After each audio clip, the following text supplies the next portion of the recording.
Bonjour à tous et bienvenue dans l'épisode 15 de Quarkus Facile. Aujourd'hui, épisode assez court je pense, et j'ai envie de vous montrer quelque chose un peu différent, un projet qui n'a pas un lien direct avec Quarkus mais avec lequel on peut faire du Quarkus. Ce projet il s'appelle JBang et il permet de scripter en fait des fichiers Java. C'est en fait une manière très facile d'exécuter du code Java. Ça peut paraître un peu abstrait, on va voir ensemble à quoi ça ressemble. Et c'est parti. Ok. Donc ce projet, il a été créé par Max Anderson. Vous pourrez le trouver facilement sur Twitter. Il a créé ce projet il y a un peu plus d'1 an maintenant. Et c'est génial en fait. C'est un petit utilitaire, un petit outil à installer sur sa machine. Et une fois qu'on a la ligne de commande JBang, on peut faire plein de choses. Ok. Et mais là, ça vous dit rien, donc on va faire un petit exemple. Et on va dire, attends, on va regarder d'abord JBang si j'ai bien. Voilà. Donc là, j'ai plein de choses que je peux faire. Et ce qu'on va faire, on va commencer un nouveau fichier en fait. Donc je vais faire, on va d'abord créer un dossier, Quarkus JBang. Voilà. Je vais aller dedans. Je l'ai appelé n'importe comment. Parce que je ne regardais pas mon clavier. On recommence. Quarkus JBang. Voilà, je vais dans mon fichier, dans mon folder JBang, je nettoie. Et là, ce qu'on va faire, on va faire JBang init. Et on va faire Quarkus facile. Quarkus facile.java. Ok. Et là, il m'a créé un fichier. Si je fais un ls, je peux le voir là, ok. Je peux le faire un petit cap dessus, ok. Et ce fichier là, vous voyez, c'est un fichier. Alors là, rien à voir avec Quarkus, c'est du Java classique avec un main qui fait un hello world. Ok. Première chose que je peux faire, c'est JBang run. Donc ce fichier, Quarkus facile. Et là, en fait, il me fait mon jar et il m'imprime le hello world. Alors, si vous regardez ces vidéos, vous avez sûrement déjà une JVM parce que vous en avez besoin pour faire tourner les Quarkus. Mais si vous êtes sur une machine où il n'y a pas de JVM ou que vous voulez utiliser une version 15 par exemple de la JVM, vous pouvez le spécifier. Eh bien, JBang va se charger de télécharger pour vous le SDK, l'installer. Donc, c'est vraiment pour abaisser la courbe d'apprentissage. Si on veut tester par exemple les dernières features. Moi, j'ai pas mal utilisé JBang pour tester les features par exemple de Java 15. Voilà, et j'avais pas Java 15, je pouvais le prendre et j'avais pas de projet pour tester les features. Et en fait, avec JBang, tu fais juste un petit fichier de script et tu l'exécutes. Donc je trouve ça que c'est super utile. Mais on va continuer. Ce qu'on peut faire avec JBang, on peut faire du Quarkus aussi. Ok, donc je vais faire quelque chose de nouveau. Je vais faire JBang init et là je peux lui passer un template. Je crois que ça s'appelle QRest pour Quarkus REST myrest.java par exemple. Je crois que c'est bon, voilà. Et je vais vous montrer un deuxième truc génial, et d'ailleurs c'est écrit ici dans dans le output. Je peux faire un edit open avec l'éditeur que je veux. Donc là je fais JBang edit open et c'est code myrest. Décidément j'arrive pas à taper ce soir. Voilà. Et en fait ça va me... je suis sur une vieille version, j'ai oublié, le template est un peu vieux. Et je regarde sur quel network je suis. Ouais, ça devrait aller. Vous savez quoi? On va couper. Je vais faire un VI de mon myrest. Hop. Et là, je vais changer les dépendances. Parce que le template est un peu vieux. On va aller sur la 10.15. Je crois qu'il y a même le 11 qui est sorti de Quarkus. Il faudrait que je update pour le prochain. Je ferai ça sûrement demain. Et là, ce que je fais d'ailleurs, j'ai pas besoin de faire. On reviendra plus tard sur ça. Hop, là, j'essaye de sortir de VI. Ok. J'essaye de refaire ce open là. Est-ce que ça va? Oh, voilà. Là, j'ai les bonnes versions. En fait, je peux faire un open. Il va m'ouvrir VS Code avec mon projet. Et regardez à quoi ça ressemble un fichier JBang en fait. Il reconnaît même comme un projet Quarkus, ça je savais pas. En fait, avec les doubles slash là, on peut déclarer les dépendances. Ok. Donc là je dis que je veux du REST Easy, je veux du Small Ray, je veux du OpenAPI, je veux du Swagger. Normalement on n'aurait pas besoin de mettre les deux. Ah non mais il a mis en...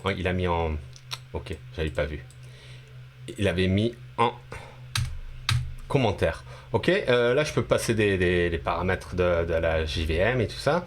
Et là j'ai ma classe REST en fait. Et si je vais là et que je fais un JBang run my REST, et ben en fait j'ai mon application Quarkus qui va démarrer. Ok, donc là elle est démarrée. Hop, elle est démarrée. Si j'ouvre une autre fenêtre ici, que je mets un peu en gros et que je fais, oh oui, il va mettre à jour mon, pardon, hop, voilà, comme ça c'est fait. Si je fais un curl localhost 8081/hello from Quarkus with JBang. Ok, donc ça c'est super utile. Enfin, si vous voulez tester vite fait des petits trucs sans forcément commencer tout un nouveau projet, etc. Donc moi j'aime beaucoup. Ce qu'on peut faire aussi, et là par contre je ferai un épisode exprès là-dessus, c'est quand on va commencer à créer des outils de ligne de commande avec Quarkus. Parce qu'avec Quarkus est vraiment le bon candidat pour créer des CLI, des petits utilitaires pour vous par exemple, ou des plugins Kubernetes. Je donne un talk d'ailleurs là-dessus cette semaine, donc bon, si vous regardez cette vidéo plus tard, ce sera peut-être déjà passé, mais je mettrai le lien en description parce que ce sera jeudi en anglais et j'expliquerai comment utiliser Quarkus pour créer des plugins Kubernetes. Enfin, là n'est pas le sujet, on va regarder un peu comment on peut créer un projet Quarkus qui est en fait une ligne de commande, ok ? Donc là je le fais avec JBang, mais bien sûr on peut le faire aussi sans JBang avec un projet Quarkus classique. Et là je vais dire init et je vais passer un template. Le template c'est juste pour me créer un squelette de code. Et je crois qu'il existe un qui s'appelle QCLI et je vais l'appeler mycli.java ou myCLI. Je crois qu'on n'a même pas besoin de mettre le point Java. C'est ça qui est cool. Vous allez comprendre pourquoi.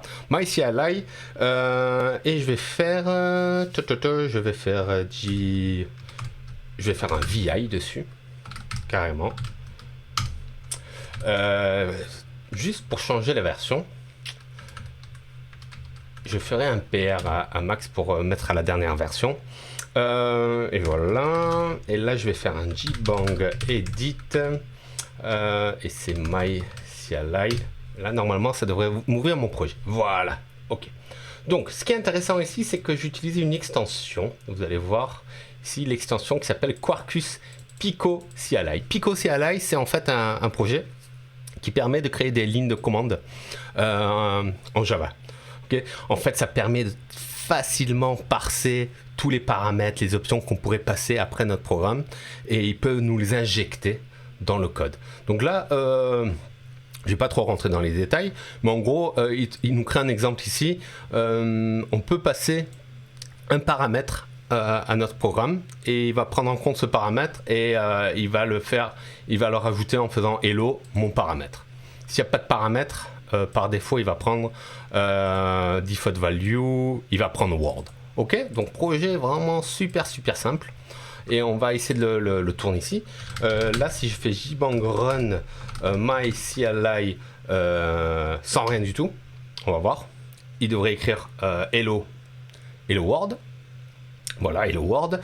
Si je fais myCLI hello Quarkus, est-ce que je peux mettre en Quarkus facile comme ça? Il devrait me faire hello Quarkus facile. Ok, donc je peux créer mes lignes de commande comme ça. Là, j'ai juste une option, mais je pourrais avoir plusieurs options. Un ordre défini, des options obligatoires. Bref, avec Pico CLI, on peut vraiment créer une véritable ligne de commande. Là où ça devient génial, vous allez voir, c'est là. On va pouvoir faire, par exemple, JBang app install. Là, je lui dis installe mon application qui s'appelle myCLI. Et là, il m'a dit, bah, ça y est, elle est installée. Qu'est-ce que ça veut dire, ça, en fait? Ben, en fait, maintenant, n'importe où je suis sur ma machine, je vais pouvoir faire MyCLI. Hello World. En fait, il l'utilise comme une ligne de commande. Alors, hello, on va mettre Seb. MyCLI Seb. Hello Seb. OK?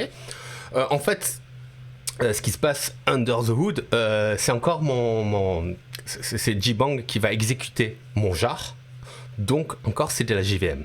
Mais, attendez, et là, ça devient encore plus fort.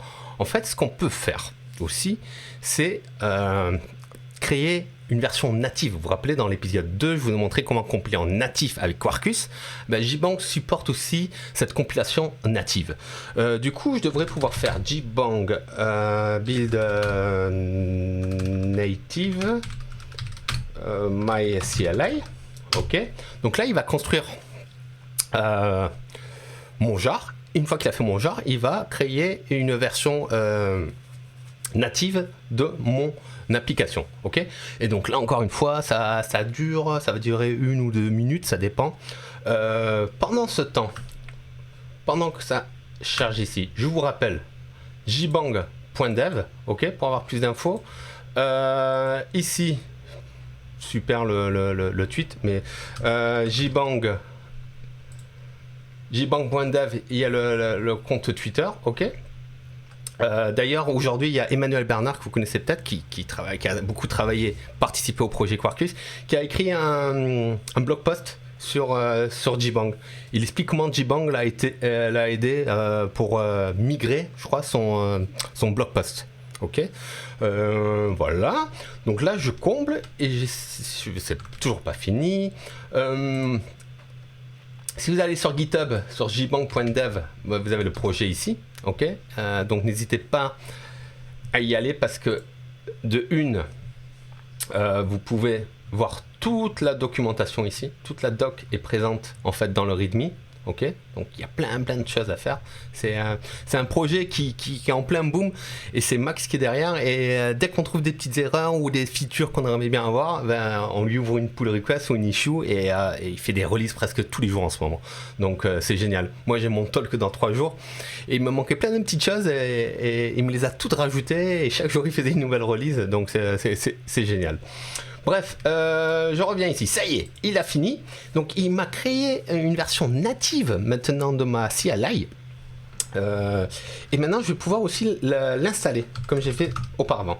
Alors là, je vais faire jbang app install. Et là, je lui dis native. Installe-moi l'application native my CLI. OK. Ah oui, force. On va voir. Ça faudrait que je vois avec lui. Hop, voilà, il me l'a installé. Et maintenant, je peux refaire ma commande MyCLI. MyCLI Quarkus natif. OK. Et là, le Hello Quarkus natif, en fait, il me l'a exécuté. On s'en rend pas trop compte, mais en mode natif, OK. Et quand on commence à avoir des grosses lignes de commande ou quoi qu'on veut qu'elle envoie un petit peu, c'est génial. Et vous avez vu, avec cette ligne de commande, c'est vraiment super facile. Donc c'est ça que je voulais vous montrer aujourd'hui, un épisode un peu différent, parce que j'avais vraiment envie de vous faire découvrir cet outil. Sur la partie CLI, Pico CLI, je ferai, je pense, un épisode un peu plus dédié. Parce que c'est vraiment génial aussi comme librairie. Et puis, on se retrouve demain, j'espère. D'ici là, passez une très bonne soirée. Et je vous dis à demain. Ciao, ciao.